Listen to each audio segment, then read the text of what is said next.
কোকিল, তুই বলে বাড়িতে শাড়ি পরে থাকিস? দাদুরা ইয়ার কি একটা সীমা আছে, না এমন মাইর দেবো না তোর বাবার নাম তুই ভুলে যাবি। পাদুরা, তুই ওর সাথে ইয়ার কি করে মারিস? তুই ওকে দেখছিস ও শাড়ি পরে থাকে বাড়িতে? ও চুড়িদার পরে থাকে বাড়িতে। সাইল তুইও ইয়ার কি মারতেছিস? দুধ খাবো খাবো, দাঁড়া বাবা খাবো। গরম দুধ খাবো কিন্তু। হ্যাঁ বাবা, গরম দুধই খাবো, তোকে চিন্তা করিস না। সাইল ছেলে ওই দেখ সার আসতেছে।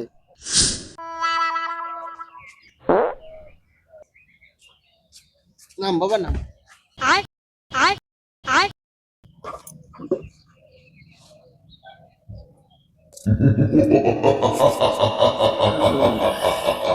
স্যার, এটা কি আপনার ছেলে নাকি? না তো। তাহলে ওকে পিঠে করে নিয়ে আসলেন যে? কেন পিঠে করে আনা যাবে না? কেন আনবেন আপনি ওকে পিঠে করে? এত পিরিত কিসে স্যার? উল্টা পাল্টা কথা কম বল। ওর বাবা আমাকে বেতন বেশি দেয়, ওই জন্য ওকে পিঠে করে নিয়ে আসছি। তোর বাবাকে বলবি বেতন বেশি করে দিতে, তোকে পিঠে করে নিয়ে আসবো। ঠিক আছে, বুঝলাম আপনি এর বাবা চাকর, কিন্তু তোমার টিউশনে কি করতেছে? ও তো দিন পালা গেছিল টিউশন থেকে। সাইল মুখ সামলা কথা বল, নাহলে মুখে আমাদের একটা লাথি মারবো। তোমার বেতন দিছে, তোমার আসবে, ওকে কেউ কিছু বলবি না, একদম চুপচাপ করে থাক সবাই। স্যার বের করুন এদেরকে, এরা বেতন টেতন ঠিক মতন দেয় না।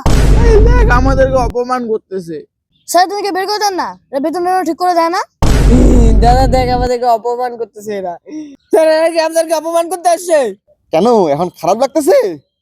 রোজ যখন তোরা আমাকে অপমান করিস খুব ভালো লাগে, আজকে এরা তোদেরকে অপমান করবে, আর অপমান কর তোরা এদেরকে। আমার আত্মারা শান্তি পাচ্ছে, আজকে আমার আত্মারা শান্তি পাচ্ছে। অপমান কর এদেরকে, বেতন টেতন দেয় না, অপমান কর। স্যার বের করুন এদেরকে। বেরো, সেই